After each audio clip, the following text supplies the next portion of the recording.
Hi friends, అందరికీ నమస్కారం.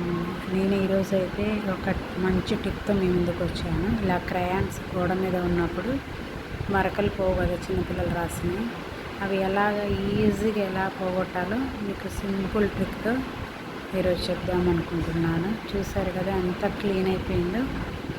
ఒక్క 20 మినిట్స్ మీది కాదనుకుంటే ఇంకా వాల్ మొత్తం క్లీన్ అయిపోతుంది. చూసారు కదా, ఒక్క మరక కూడా లేదు, ఫుల్ క్లీన్ అయిపోయింది వాల్ అయితే. పిల్లలైతే తెలియకుండా రాస్తూ ఉంటారు కదా మనకి. అదే మనం సొంతిల్లు అయితే ఏం కాదు, అదే రెంట్ రూమ్లో ఉన్నప్పుడైతే కొంచెం ఇబ్బంది అవుతుంది. అలాంటప్పుడు మనం కొంచెం పిల్లల్ని కొట్టలేము, అలానే ఓనర్స్ తిడతారు. అలాంటప్పుడు మనం ఇంత చిన్న ట్రిక్తో ఇది వాల్ మొత్తాన్ని క్లీన్ చేసుకోవచ్చు. చూసారు కదా, నేనైతే చిన్న బ్రష్ తీసుకొని ఒక చిన్న లిక్విడ్ తయారు చేసుకున్నాను.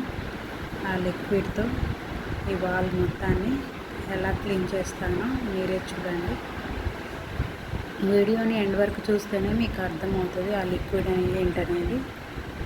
చాలా యూస్ఫుల్ ట్రిక్ అండి. గోడలు పాడవవు, ప్లస్ కలర్ పోదు. కొంచెం టైం టేకింగ్, కొంచెం రిస్క్ అనుకోకుండా చేసుకుంటే క్లీన్గా ఉంటుంది. చూసారు కదా, అలా మనకి స్పాంజ్ ఉంటే స్పాంజ్, లేకపోతే క్లాత్ ఉంటే క్లాత్ తుడుచుకోవచ్చు. చూడండి, ఆ ట్రిక్ ఏంటంటే హార్పిక్ తీసుకున్నాను కొంచెం.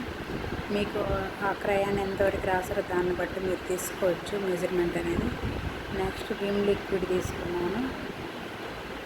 చూసారు కదా, నెక్స్ట్ కొన్ని వాటర్ యాడ్ చేసుకోండి. యాడ్ చేసుకొని ఆ గోడ మీద స్ప్రెడ్ చేయడమే చిన్నగా బ్రష్తో. అంతే అండి. Thank you for watching.